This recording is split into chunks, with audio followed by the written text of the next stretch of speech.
Okay, so good morning, everyone. We are happy to have you here. In front of you is Team BAXXOO working with Tobiasregistret. Just to introduce ourselves, so my name is Joanna Munyasia. I'm from Kenya. My bachelor's degree is in business information technology with a major in business intelligence. And I'm Keabetswe. I'm from Botswana, and my background is in electrical and electronics engineering. So I'm Patricia. I'm from Södertörns högskola. I'm from Sweden.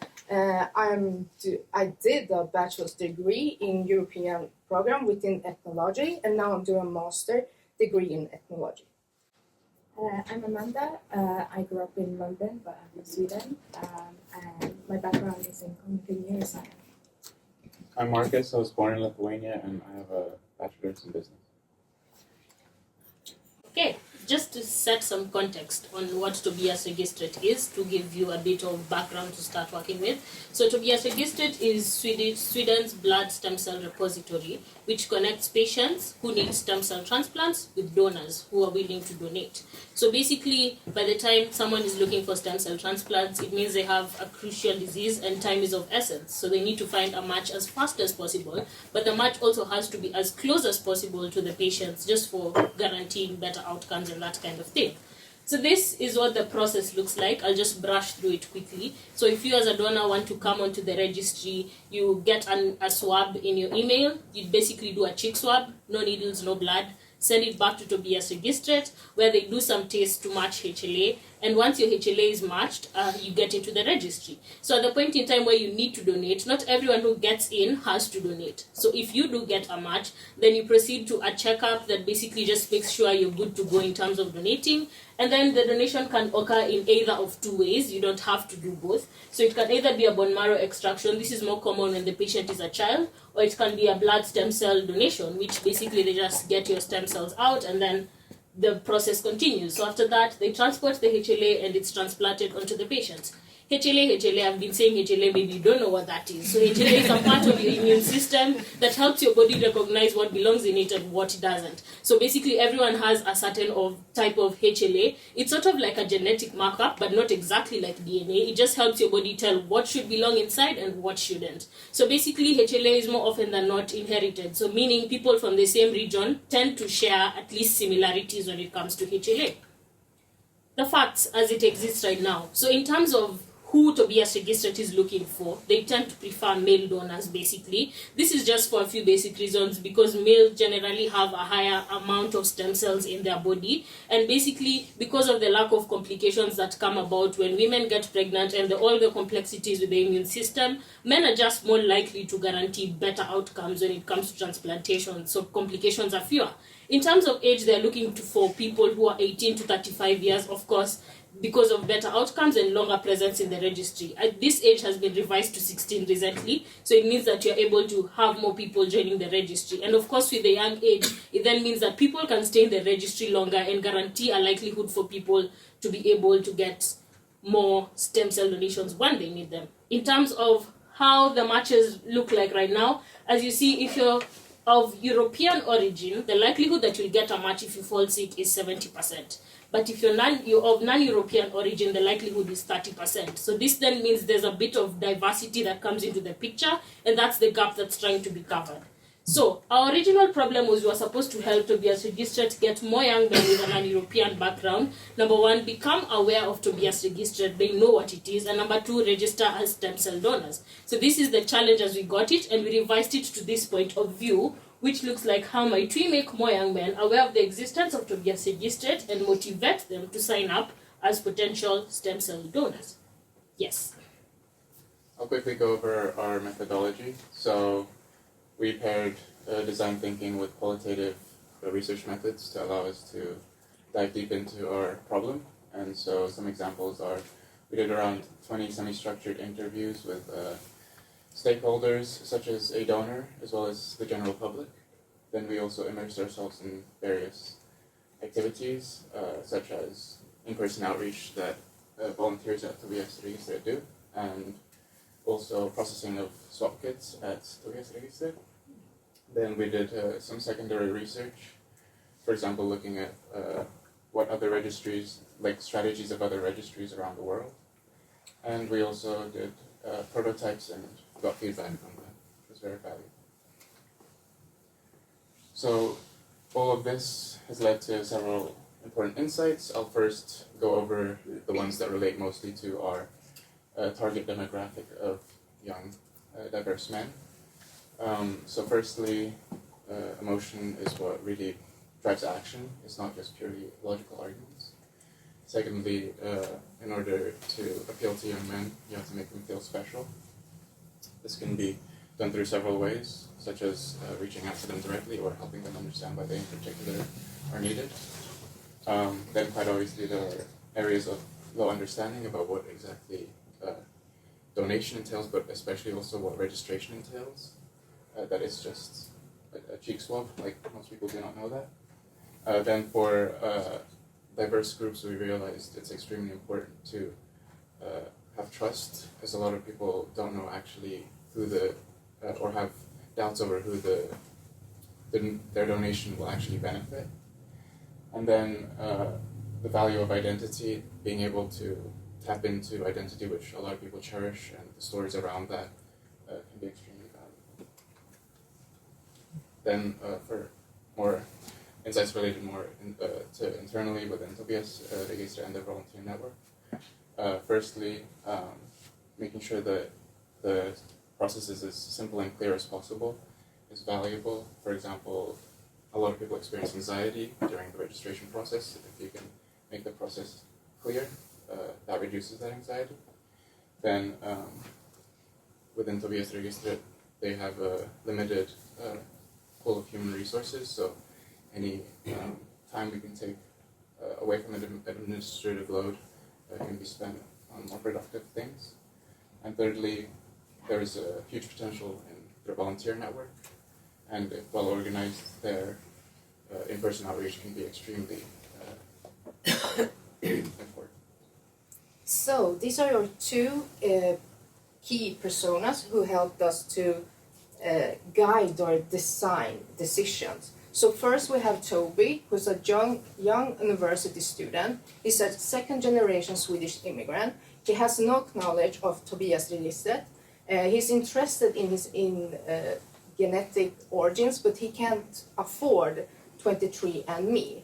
He is also skeptical about the donor industry, and he feels a bit invisible in the society. So we have Adam, who is the outreach volunteer. He's also new at the Tobiasregistret outreach volunteer. He wants more of men, underrepresented groups to register. He also loves to socialize and get to know people. He's great at getting people interested in registering, but he's struggling to keep them engaged after.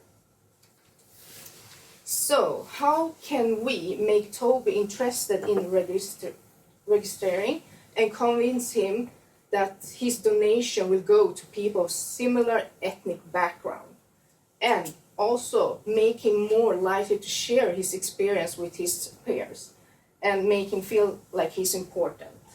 Then we have again Adam, and how can we make Adam's outreach underrepresented men more efficient and ensure that the interested potential donors that Adam finds stay engaged? So this is Digistem Plus. It's what we have created, and it includes information about stem cell donation, processes, kit tracking, as we can see on the third picture, and then we have health questionnaires, HLA, genetic origin insight, forums, newsletter, shareable cards, and a bank ID login. And this design is to improve users like Toby, to give them clarity and trust, and make them feel a part of something meaningful. After talking to Tobiasregistret and doing some interviews with their volunteers, we discovered that there is no structure when it comes to like their volunteers in Tobiasregistret, and we came up with a solution that we create a volunteer portal in which the volunteer portal includes training courses that can be given to the volunteers in Tobiasregistret on how, for example, the second picture we can see lesson number 1 is how to reach out to men So, and also, if the volunteer portal has events, like it shows like which events will be present in the future. Maybe like drives by in schools where they can do registration or swabbing in like at the spot on spot, and also it tracks the working hours. It has certificates in which the volunteers can be awarded for their dedication, for them to keep to keep up the morale, for them to be motivated. You know what I mean? Yeah. So and then we have the newsletter and the forum. Okay, and this is the journey for Adam, who is the volunteer at Tobiasregistret. So he will have the training courses, as I said before, in which he will learn effective methods of keeping people engaged.